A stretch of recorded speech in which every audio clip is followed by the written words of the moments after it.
Right. Now let's get into actually what the original question of this video was. The new equipment, you told me about offline here, about how you can predict the hole where the root goes in, how there's new equipment which makes that very, very easy and faster healing. Tell us specifically about that, please.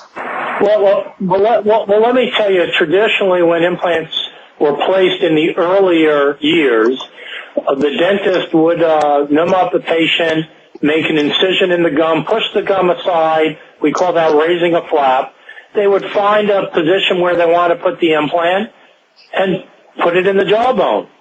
Now, in the very earlier years, a lot of times the people doing the surgery weren't thinking about what are we going to do when we restore this tooth.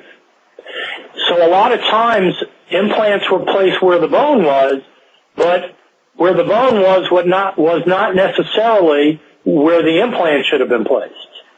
So there were systems that came out with bendable heads and this and that. And what we evolved to is pre-planning where we want to place the implant so that it would not only fit the bone, but also fit the mouth, where we wanted the final tooth restoration to be. And nowadays, there's something called the cone beam technology. It's essentially a hospital-grade X-ray where we can now take an X-ray of somebody's jaw and evaluate it in 3 dimensions. So prior to placing the implant, we have a plastic appliance that's fit over the teeth on the jaw, where we have predetermined by studying the 3-dimensional anatomy of the jawbone, and we can precisely place the implant exactly where we want it to balance both function and anatomy, so that when we go to do the surgery, we're not cutting the gum and flapping the tissue back. We're actually doing it arthroscopically almost. We're essentially drilling through a small hole in that plastic appliance, which is at the predetermined angles, and all we have to do is drill down the proper depth. The beauty of this is the surgery's faster.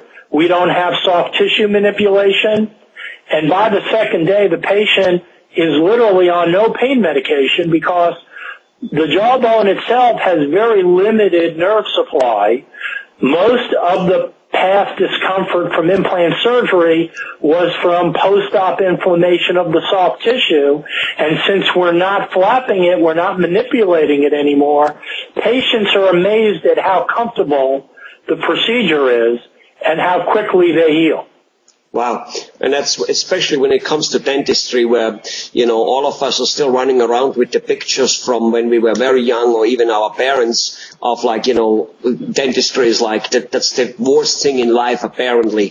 And so it's really nice to know. So basically with this, you're drilling in perfectly, before you go, basically, and it's just that's where it will go. And I personally can think with that being a tool maker from profession, we always used to make little fixtures so that the drill or whatever we cut it in, it could only go one way, and that was the predetermined way. So the person drilling had no influence anymore of that he could mess it up. You understand? And I guess that's what you're saying. It's the other advantage element, if I could elaborate a little bit more, is sometimes you're doing. Yeah, I know, but sometimes we're doing a series of implants. Sometimes it's not one tooth we're replacing, but multiple teeth. And it's important in those instances that the implants are placed parallel to each other. If they're off kilter, it really creates a problem when you're making the final restoration.